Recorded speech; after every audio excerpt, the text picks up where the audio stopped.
Donc cet exercice réflexif autour de l'exposition et de ses enjeux se passe en 2 moments. Le premier, nous y sommes, où je suis seule en scène. Et le deuxième aura lieu demain à 12h30 en présence de 13 des 30 artistes de l'exposition.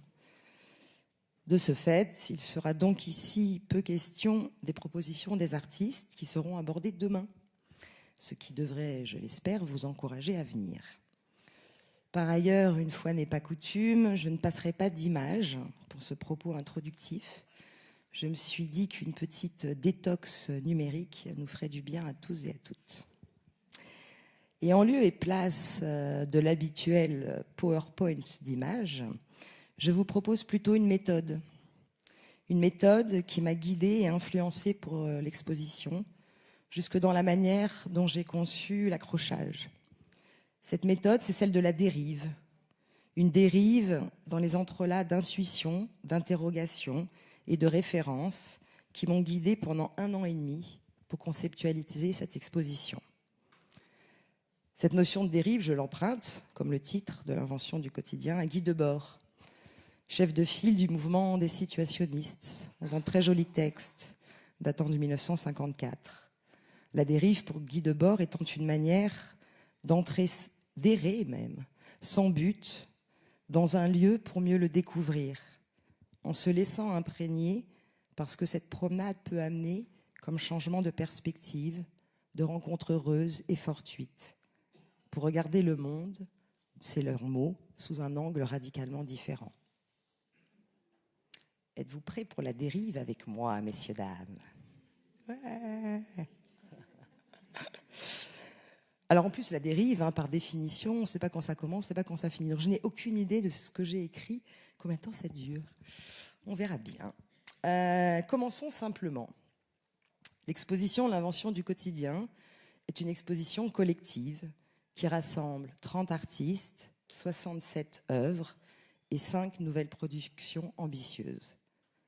Ces artistes, au-delà de leur très grande diversité géographique, ils viennent d'Europe, d'Asie, d'Afrique, d'Amérique latine et d'Amérique du Nord. Ces artistes, ils trouvent dans les marges et les interstices de notre quotidien de nouvelles façons d'être au monde. Ils s'intéressent à des objets et des outils dits communs, banals, sans valeur, souvent dépréciés, qu'ils détournent et se réapproprient. Ils s'intéressent à des matériaux fragiles et précaires, instables, à des formes de travail sous-valorisées. Collecter, recycler, réemployer, transformer, collaborer, réparer, emprunter, pirater, enquêter sont autant de méthodologies qui génèrent et nourrissent leurs œuvres. J'ai décidé d'intituler cette conférence « L'invention de l'invention ». Un peu sur un coup de tête, parce que Cécile m'avait dit « il faut un titre » pour le programme trimestriel. Et puis après, je trouvais ça très séduisant, mais c'était aussi un peu comme une promesse, ce titre, « L'invention de l'invention ». Comment on invente une exposition. J'ai donc décidé de le considérer et de le prendre avec sérieux, ou en tout cas avec le sérieux d'un enfant qui joue, comme le disait si joliment Borges. Comment on invente une exposition est donc tout l'enjeu de ce propos introductif. On dit dans notre jargon habituel du milieu de l'art qu'on curate une exposition, ça vient de curarer, soigner, ou qu'on la commissarie, liée à l'autorité, si on veut franciser le terme, mais jamais qu'on l'invente. Moi-même, j'avais jamais pensé à qualifier ainsi ma pratique. Et pourtant, je suis allée voir la définition de ce mot dans le dictionnaire, enfin le dictionnaire, pas le dictionnaire, et ça a été une vraie source de stimulation pour moi. Je pense que je vais initier un mouvement, créer le club des curateurs qui inventent des expositions au lieu de les curater. Une invention est une idée que l'on met en forme en vue de régler concrètement un problème particulier. J'invente l'économe, par exemple, car j'en ai assez de me couper en épluchant ma pomme et de gâcher la moitié de la chair. Une invention est une idée que l'on met en forme en vue de régler concrètement un problème particulier. Je trouve que c'est une façon très pertinente de définir ce qu'est notre travail. Il y a beaucoup de choses dans cette phrase qui m'intéressent. Le lien entre l'idée et la forme, comment on passe de l'un à l'autre, la notion de choses concrètes, et puis la question du problème particulier. Parce que c'est très souvent la manière dont moi, j'aborde les expositions. Le monde me pose problème, et c'est avec les artistes que je décide de régler ce problème. Mais alors, dans le cas présent, quel est le problème ? Quel est le problème ? Non pas que tant de résoudre cette exposition, car l'art ne se niche pas dans des résolutions, mais plutôt qu'elle tente d'adresser. Le problème, il est assez simple, hein, et en même temps extrêmement complexe. Comment vivre aujourd'hui ? Comment vivre dans un monde qui brûle ? Et nous en avons eu un exemple assez frappant ces derniers jours. Comment vivre avec les images de l'Ukraine, de Gaza, du Congo, du Soudan ?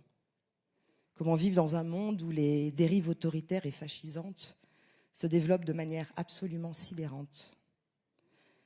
Que ces idées trouvent leur public et leurs électeurs, y compris dans des endroits du monde où on n'aurait jamais cru ça possible, y compris à nos portes, y compris chez nous. Cette question, je me la pose. Je pense que nous nous la posons toutes et tous. Nous avons des manières différentes de la formuler, c'est bien normal en démocratie, des manières différentes de l'analyser et d'y répondre. Mais je crois que nous sommes toutes et tous pris d'une sorte de vertige devant l'ampleur de la tâche. Parfois, l'abattement nous gagne, ou la peur, ou l'anxiété. Cette question, je me la pose en tant que directrice d'une institution d'art contemporain. Je me la pose en compagnie et en conversation avec les artistes, parce que l'art, c'est mon outil à moi d'adresser cette question. Je n'en connais pas vraiment d'autres. Et je crois profondément que les artistes ont une voix à faire entendre dans ce contexte.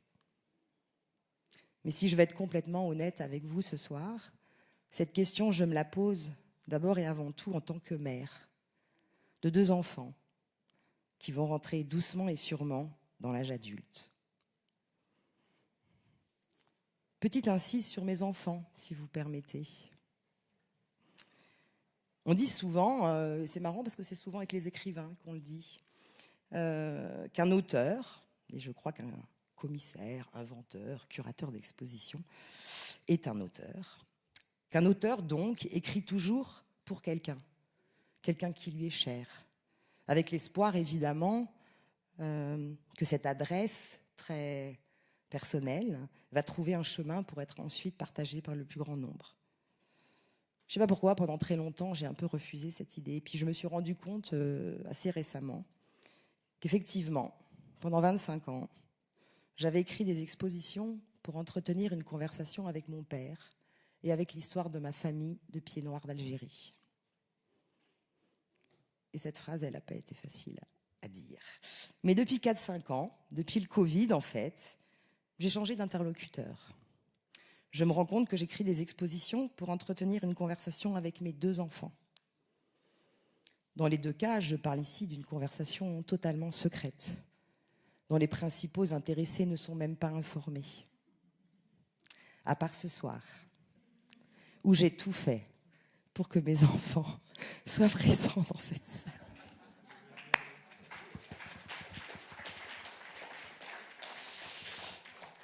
Et je voulais donc profiter de cette occasion pour leur dire que je n'ai cessé de penser à eux en concevant l'invention du quotidien et que je leur dédie cette exposition.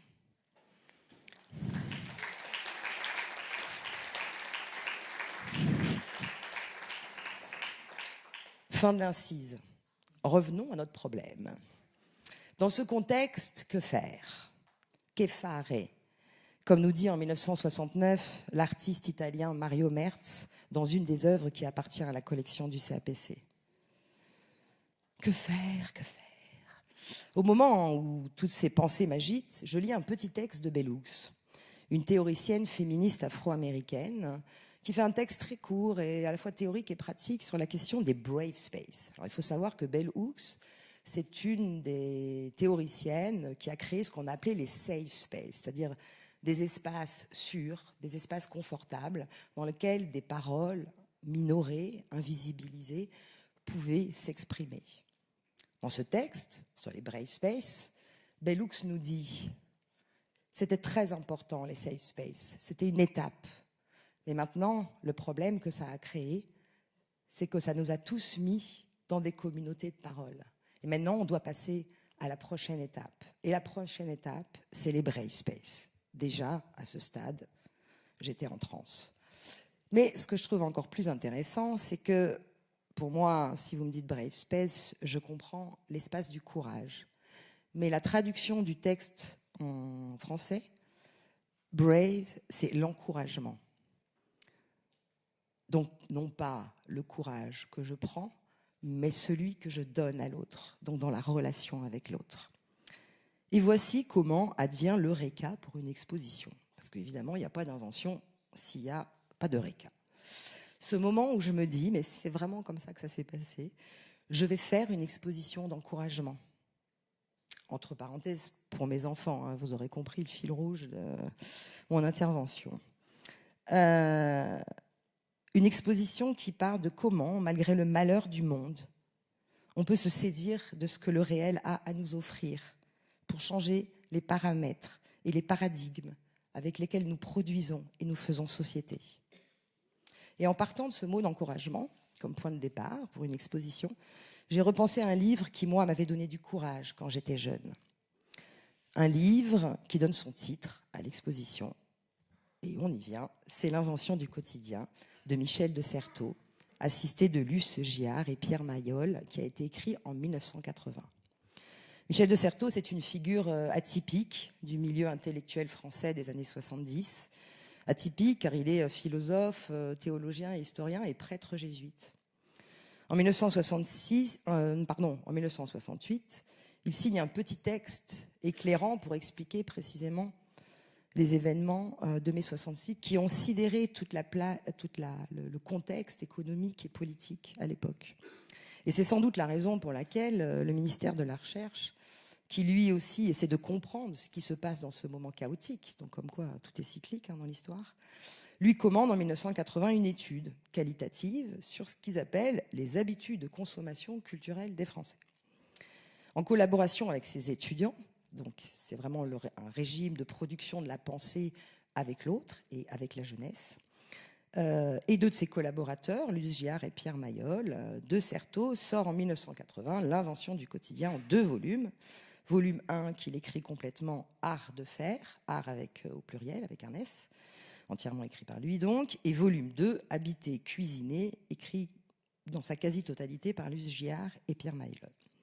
La thèse principale du livre, c'est que l'homme du quotidien, vous, moi, le consommateur, puisque c'est comme ça qu'on aborde la question, ne se conforme pas aux règles établies par les pouvoirs économiques et politiques en place, mais qu'en silence, il se soustrait à cette domination, à ce qu'on attend de lui. Parmi le ruse et tactique, on reviendra sur la question de la ruse et de la tactique, il invente le quotidien, il détourne les outils, les usages et les espaces pour trouver de nouveaux espaces d'émancipation. Par le détournement, le renversement, le réemploi, il instaure une résistance culturelle et politique à travers des gestes simples et des pratiques. Habiter, cuisiner, lire, par exemple, pour Michel de Certeau, est une profonde, un usage de l'émancipation. Le lecteur, donc comme je disais, la lecture est très importante pour lui, le lecteur habite le texte, c'est Michel de Certeau qui le dit, à la manière d'un appartement qu'il loue. Les murs ne lui appartiennent pas, mais il dispose de l'espace. Il s'y meut à sa guise et selon ses propres codes. Ça rejoint une notion qui est très importante. Donc il y a plusieurs comme ça notions qui lui permettent de structurer sa pensée. Celle du braconnage, c'est-à-dire comment finalement je vais aller chasser dans des terres qui ne m'appartiennent pas. L'espace public, par définition, c'est un espace qui ne nous appartient pas.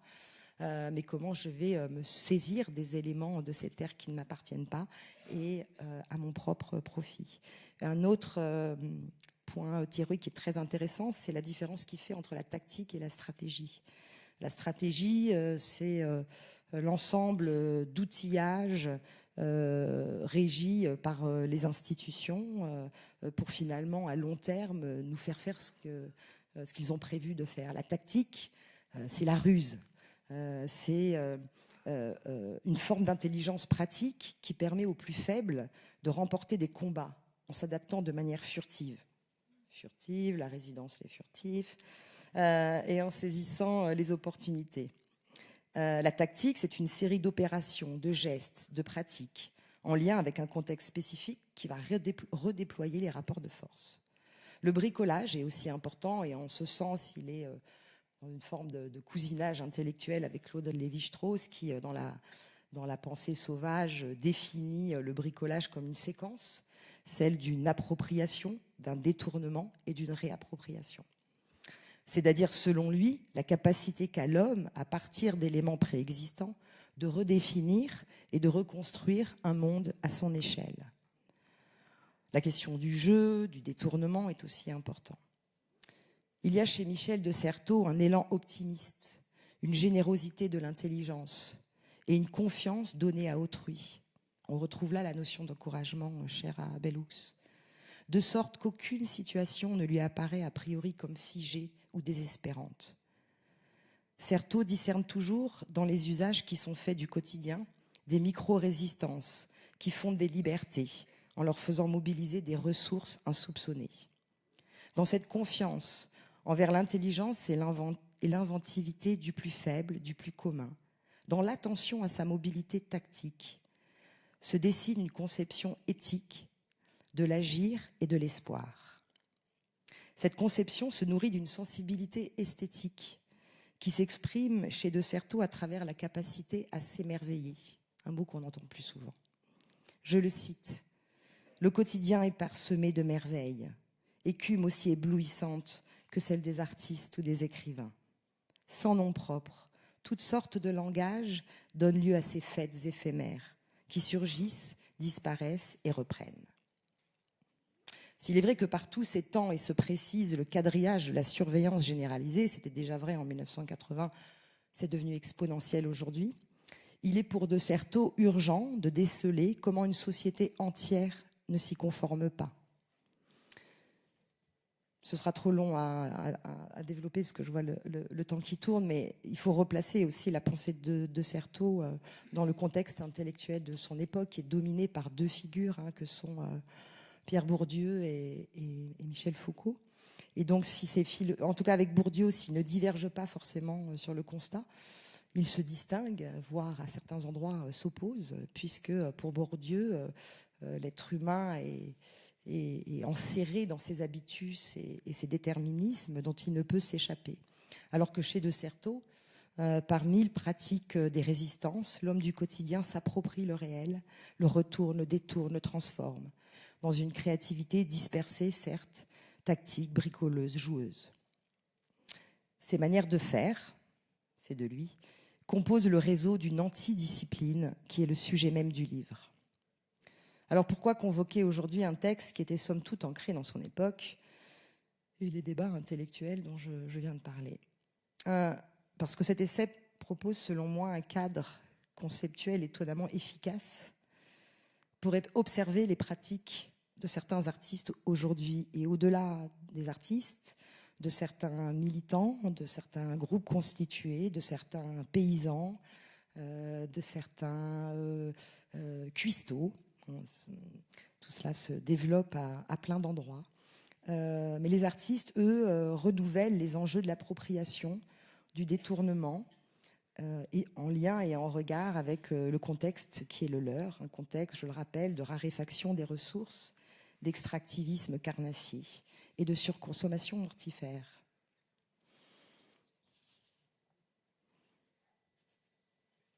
Ces réflexions, elles se cristallisent pour moi dans un ici et maintenant avec cette exposition. Mais en fait, elles m'habitent depuis de nombreuses années et ont déjà donné lieu à des expositions dont l'invention du quotidien serait en quelque sorte l'aboutissement. On est en 2013, Wilfried Almendra. Un groupe de mamans de Pouglézo vient me voir. Je dirige alors le centre d'art du Parc Saint-Léger. Et ce centre d'art, il est installé dans un parc très joli, 19e, mélancolique, où il ne se passe rien. Et elles me disent, l'école est à côté, qu'elles auraient besoin d'une aire de jeu pour enfants. Et elles souhaitent utiliser le dispositif de nouveaux commanditaires. Vous savez, ce projet qui consiste à produire des œuvres d'art à partir d'une demande du terrain. Elle veut créer une aire de jeu pour enfants. Je pense rapidement à inviter l'artiste franco-portugais Wilfried Almendra, dont je suis le travail depuis quelques années déjà, et qui fait partie de l'exposition L'invention du quotidien. Et il nous propose une œuvre qui s'intitule Le Splendide, inspirée du seul élément tangible d'un projet d'architecture radicale, The New Babylon de Constant. C'est la première fois que j'entends parler de Constant par un artiste. Ce sera une récurrence dans ma vie. Ce sera toujours mes conversations avec les artistes qui me font avancer, découvrir, m'interroger. Je fais une deuxième incise, excusez-moi. Je n'ai pas fait d'histoire de l'art. Je n'ai pas fait l'école du Louvre. Je ne suis pas conservateur. Je n'ai pas fait de philosophie à l'université. J'ai fait une business school à Poitiers, c'est pas très glorieux. Et après, j'ai fait Sciences Po, mais à Grenoble, pas à Paris. Rien, absolument rien, ne me prédestinait à l'art, ni ma formation, ni ma famille. Je découvre ce qu'on appelle pompeusement l'art contemporain lors d'un stage à Triangle France, une association dans une ancienne friche industrielle de tabac, une résidence d'artistes. Triangle France va changer ma vie. J'aborde l'art, avant même d'aller voir des expositions d'art contemporain, j'aborde l'art par la rencontre dans l'atelier avec les artistes, dans une approche qui est finalement très concrète et matérialiste, avec des œuvres qui ne sont pas encore finies, qui sont encore questionnées, qui sont inabouties. Je reste là une semaine, puis un mois. Dans ma mythologie personnelle, je me dis que c'est au bout d'un mois que je sais que je vais rester là, avec les artistes, toute ma vie. Mais je me demande même si ça n'a pas été plus court. Ces rencontres vont dérouter la totalité du cours de mon existence. En fait, moi, j'étais censée gagner plein d'argent et travailler dans une multinationale en marketing, à L'Oréal. Ça n'a pas été si mal, hein. Fin de l'incise. Constant, donc, et son projet New Babylon de 1958. Partant du constat d'un urbanisme en péril, assujetti au pouvoir dominant du commerce et du travail, dans lequel l'individu meurt d'ennui et de solitude, Constant imagine une société libérée de l'aliénation du labeur et de la productivité. Il y développe le projet d'un nouvel urbanisme fait pour plaire, où le jeu et le loisir sont au centre des préoccupations, et pour que l'homme, enfin, puisse exprimer sa créativité dans une ville littéralement dégagée de ses contingences matérielles, car construite en élévation à la manière des jardins suspendus. À partir de ce projet de Wilfried Almendra, j'ai conçu une exposition qui était une conversation entre lui et moi. Vous avez compris, hein, quand j'ai besoin de faire une conversation avec quelqu'un, je fais des expositions. Cette exposition, elle s'appelait Les Nouvelles Babylone, qui en quelque sorte est la petite sœur de l'invention du quotidien. Avec certains artistes d'ailleurs en commun, Wilfried Almendra, je viens de le dire, également Adelita Usnibe et Clara Lydon. Constant, mais ça je vais m'en rendre compte des années plus tard, je me demande si c'était pas il y a quelques mois, est une référence importante pour un projet qui a eu beaucoup d'influence sur moi, mené par l'artiste activiste Palle Nilsson, à l'invitation du génial Pontus Hultén. Alors Pontus Hultén, c'était le premier directeur du Centre Pompidou. C'est quelqu'un qui a été très important pour tous les curateurs et les directeurs d'institutions depuis. Mais avant le Centre Pompidou, il dirigeait le Moderna Musette, où il avait déjà fait des projets complètement éclatants. Palle Nilsson, qui est vraiment à la frontière entre l'artiste et l'activiste, D'ailleurs, il s'inscrit dans le milieu de l'art parce qu'il trouve que c'est un espace de liberté dans lequel il peut être un activiste. Le jour où il trouve que le milieu de l'art commence à s'embourgeoiser, il s'en va et il redevient un activiste. Ce projet, il s'appelle Model for a Qualitative Society. Il le présente à Pontus-Hulten, on est en 1968, et Pontus-Hulten dit oui, ce qui est quand même très très étonnant, parce que le projet en fait a constitué à faire une sorte d'aire de jeu pour enfants à l'échelle du Moderna Musette, a créé comme une espèce de ring géant avec des coursives en hauteur. Les enfants avaient plein de matériaux, mais les enfants, ils avaient entre 4 et 11 ans. Donc le matériau, c'était des scies, des marteaux, enfin quelque chose qui évidemment ne pourrait pas du tout exister aujourd'hui. Et les parents avaient interdiction de rentrer dans cet espace de construction d'un nouveau monde que leur proposait Palais Nielsen. Donc ils étaient au balcon, en quelque sorte. D'ailleurs, il y avait ce panneau qui était génial à l'entrée de l'exposition qui disait... Ah, zut, qu'est-ce que ça disait ? This is an exhibition only for those who are not playing. C'est tellement beau. Donc ce projet qui s'appelle Model for a Qualitative Society, extraordinaire livre de Palais Nielsen, avec un très beau texte de Lars Bang-Larsen sur ce projet. Et toute l'archive et la documentation de Model for a Qualitative Society est détenue par la collection du MACBA à Barcelone. Et j'ai beaucoup hésité à présenter ce projet dans l'exposition. Troisième incise, parce qu'il faut quand même dire qu'en fait, quand on conçoit une exposition, c'est un ensemble sur 1 an et demi de repentir, de doutes, d'hésitations, de frustrations, de deuil qu'il faut faire parce qu'on n'a pas l'œuvre qu'on voudrait avoir. On fait des listes d'artistes, on les enlève. Il y a un nombre de versions très importantes de l'exposition, par exemple. Et il y a aussi des psychodrames. Donc 1 an et demi de conception et au milieu, à partir de 7-8 mois, 2 œuvres complètement essentielles pour moi dans cette exposition finalement me passent sous le nez. L'une parce qu'une collection publique qui m'avait promis de me la prêter, c'était un bateau de pirate de Andrea Bauers, finalement me la prête plus. La deuxième, une artiste que j'aime beaucoup, turque, Nevin Aladag, un ensemble d'instruments de musique fait à partir du mobilier dont j'avais vu une activation à la Documenta de Kassel. Non, d'ailleurs, c'est la Documenta d'Athènes de chez Musique. L'artiste est là, elle est engagée dans le projet et à un moment donné, elle disparaît. Je ne sais toujours pas pourquoi.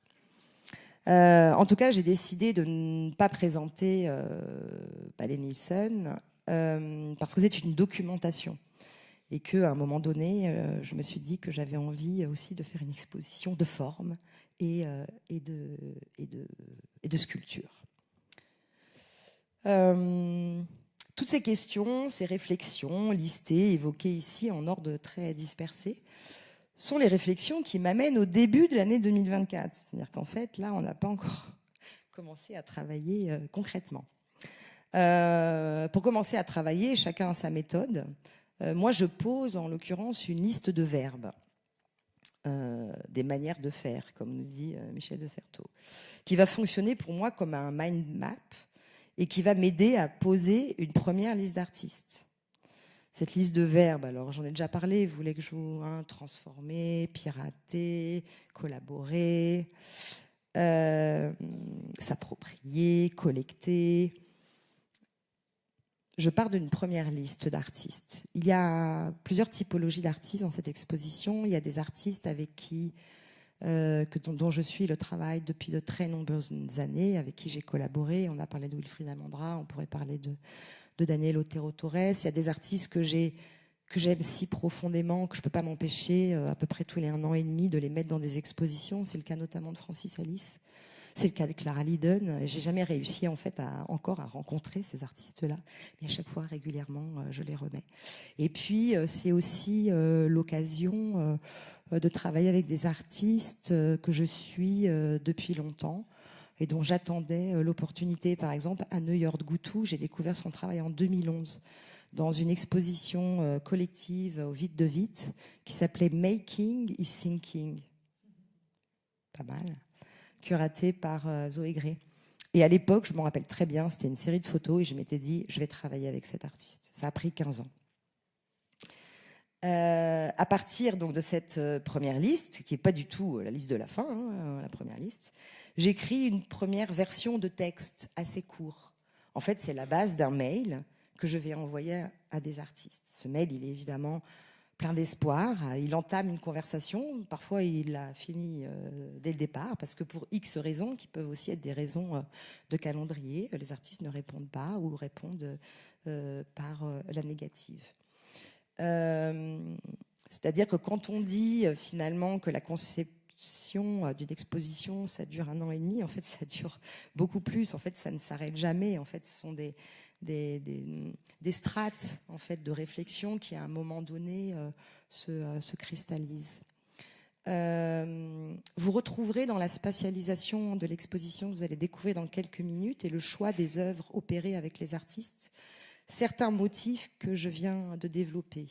La dérive, bien sûr, c'est-à-dire que toute l'exposition a été pensée pour que vous ayez à la fois, évidemment, pas de cheminement prédéterminé et un ensemble de surprises. Notamment, une des choses que j'ai jouées, mais ça c'était vraiment lié à ma lecture de Michel Foucault, j'ai joué le regard panoptique. C'est-à-dire que quand vous rentrez dans l'exposition, vous avez l'impression que vous pouvez embrasser la totalité de l'exposition comme un panorama général, qu'en fait vous l'avez déjà d'un seul regard.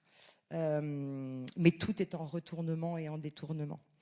Et ça, j'ai beaucoup utilisé ce mot que d'ailleurs, c'est pas tant Michel de Certeau que Luce Giard qui utilise cette question du retournement. Qu'est-ce qui se passe si juste on ne regarde pas les choses de la même manière? Donc par exemple, il y a beaucoup d'œuvres qui sont cachées sur les piliers de l'autre côté. Donc quand vous avez ce regard panoptique à l'entrée, vous avez l'impression de ne pas les voir et elles sont là. Il y en a sous les escaliers, il y en a, voilà, il faut un peu chercher partout. Le retournement donc des perspectives. Et puis la suspension, chère à Constant, à ce projet de New Babylon, comme un moyen de se libérer, mais aussi de jouer avec les règles et les normes. Il y a la suspension chez Andrea Bauers, vous le verrez, la suspension chez Pia Camille et Daniel Otero Torres. Il y en a également chez Tenant of Culture. C'est un motif qui m'a inspirée. J'ai conçu cette exposition comme un antidote à la peur. I want to live with no fear, nous dit Shilpa Gupta dans l'exposition. Un antidote au découragement, à la résignation, au désespoir. Un antidote chatoyant, plein de couleurs, de formes sculpturales, qui pose un regard lucide, modeste, bricolé, joueur, joyeux, combatif sur notre temps présent. Et puisque nous parlons du temps présent, permettez-moi de me projeter dans un futur proche, puisqu'évidemment, ces deux temporalités sont par essence imbriquées. Il se trouve que pendant le montage de l'exposition, j'ai passé, en compagnie de Cédric et de Fanny, une journée en compagnie de Thomas Hirschhorn et Fanny de Chaillet, respectivement artistes plasticiens et metteuses en scène de théâtre, par ailleurs directrice du TNBA de Bordeaux. Notre idée, inventer ensemble un projet de collaboration qui aura lieu à l'automne 2026. Et c'est un scoop. Projet de collaboration entre deux artistes qui se connaissent depuis de nombreuses années. Projet de collaboration entre deux institutions, une dédiée à l'art contemporain, l'autre dédiée au spectacle vivant. Fanny de Chaillet a un profond amour pour l'art, j'ai un profond amour pour le spectacle vivant. Nous sommes des regardeuses de l'autre, je dirais. Et elle m'a fait un très beau cadeau parce que Thomas Hirschhorn est un des artistes qui m'a le plus influencé. Il aurait d'ailleurs tout à fait pu être invité dans l'invention du quotidien. Il faisait d'ailleurs partie de la première liste, vous savez, celle dont je vous ai parlé. J'ai toujours rêvé de travailler avec lui et grâce à Fanny, ce sera chose faite en 2026. pendant nos discussions et à plusieurs reprises, et ça m'a frappée, et je me suis interrogée après pour savoir pourquoi ça m'avait frappée. Hirschhorn, homme de 68 ans, a commencé plusieurs fois ses phrases par « je rêve ». Et alors c'était assez génial d'ailleurs, parce que par « je rêve », après, c'était toujours quelque chose de très pratique, de très concret. Ça m'a émue de voir cet homme, pas au soir de la vie, mais en tout cas pas de prime jeunesse, qui rêve, qui l'assume, qui te le dit, en te regardant avec ses petits yeux rieurs. Mais ça m'a surpris aussi d'être frappée par ça. Et puis je me suis rendu compte que ça faisait bien longtemps que je n'avais pas entendu quelqu'un me dire, avec autant de simplicité et d'élan vital, « je rêve ». Pour cette raison et pour conclure, et j'espère que les artistes de l'exposition me le pardonneront, c'est donc avec des mots de Thomas Hirschhorn que je voudrais finir ce propos introductif, parce que ça permet aussi de dire qu'un projet, il n'est jamais seul, il est aussi dans un continuum du temps. Vous savez, Harald Zeman parlait du musée des obsessions, que nous sommes, nous, traversés, curateurs et directeurs d'institutions, par des obsessions. Ces obsessions, pour moi, elles viennent de loin et elles continueront dans le futur. Et ce texte de Thomas, je l'ai trouvé dans ce très joli livre, Une volonté de faire, qui est en soi déjà tout un programme. C'est un extrait, hein, c'est pas le texte dans son intégralité. Le titre de ce texte, c'est « L'art est un outil ». L'art est un outil. L'art est un outil de connaissance du monde. L'art est un outil de découverte du réel. L'art est un outil d'expérience du temps qui s'écoule. Je suis un artiste, un travailleur, un soldat. Je ne lutte pas pour moi. Je crois à l'énergie. Je ne crois pas à la qualité. Énergie, oui. Qualité, non. J'exècre la pensée qualitative. Dans l'art comme partout, seule l'énergie compte. Je veux faire un travail simple et économique. Je veux faire un travail dense et chargé. Je veux travailler dans le sur-régime. Je veux travailler politiquement. Je veux faire face au monde qui m'entoure. Je veux rester attentive et lucide. Je ne veux exclure personne avec mon travail, mais surtout, je veux inclure par mon travail. Je veux me battre sans me demander si je vais gagner ou si je vais perdre. Je crois à la résistance dans l'art. Je veux travailler avec ce qui m'est propre et je veux rester libre. Thomas Hirschhorn, août 2000. Très bonne visite d'exposition.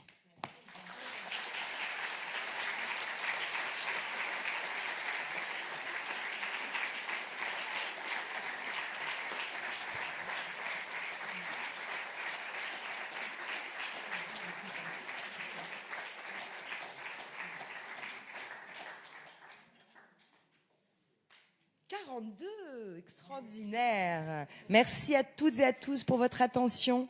Et maintenant, allons célébrer l'exposition.